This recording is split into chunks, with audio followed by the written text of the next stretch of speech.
A Republican congressman unleashed an explosive rant against his own party on the floor of the House of Representatives after their persistent infighting prompted the Speaker to send them home until after the holidays, effectively shutting Congress down once again. But before we unpack all of that, if you haven't yet, please hit that like, subscribe, and the alert bell. All right, folks, we've got a couple of clips to play. I'm going to start with this one, the highlight from Chip Roy, a Republican congressman from Texas. He's one of the most far-right and combative Republican congresspeople, which is saying quite a bit, especially in this context. And he is fed up with his own party. One thing. I want my Republican colleagues to give me one thing, one, that I can go campaign on and say we did.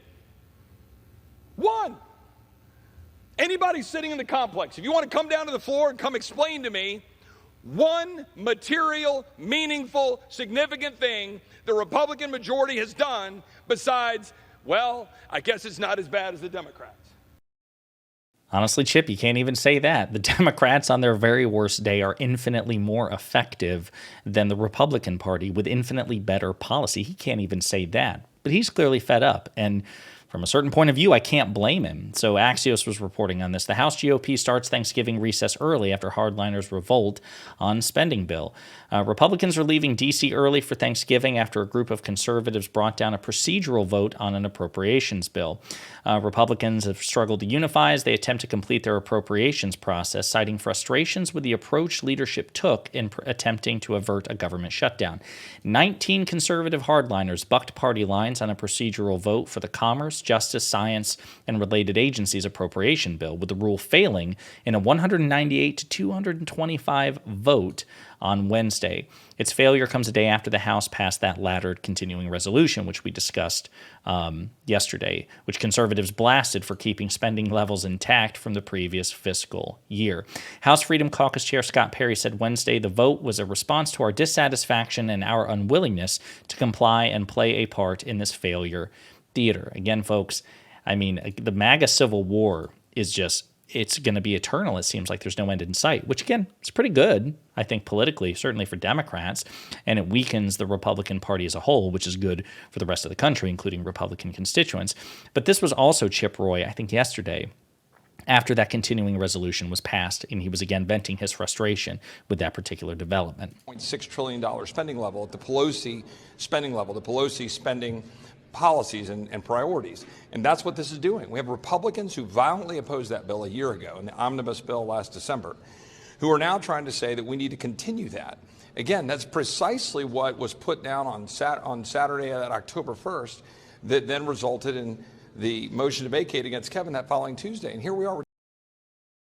So again, and I discussed this in the video mentioning or describing the continuing resolution, how I thought it was kind of ironic that Mike Johnson effectively did the same thing that got his predecessor removed from that very position.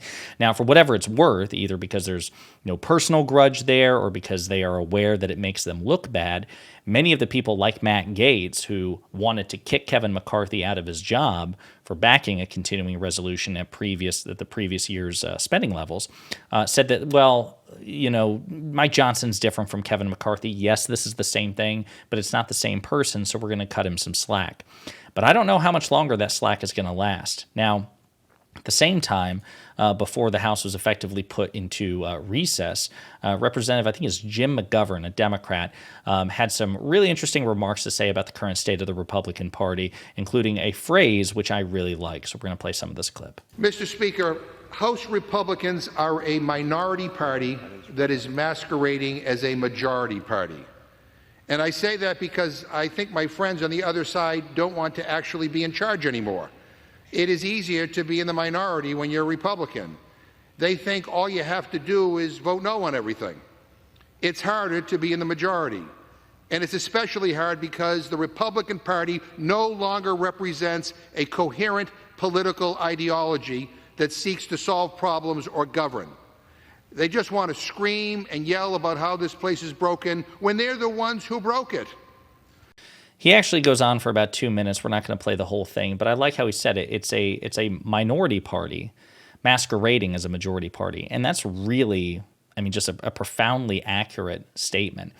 And this is something I've discussed in previous videos, how modern politics in particular is just rife with asymmetry with respect to the right versus the left and Republicans versus Democrats.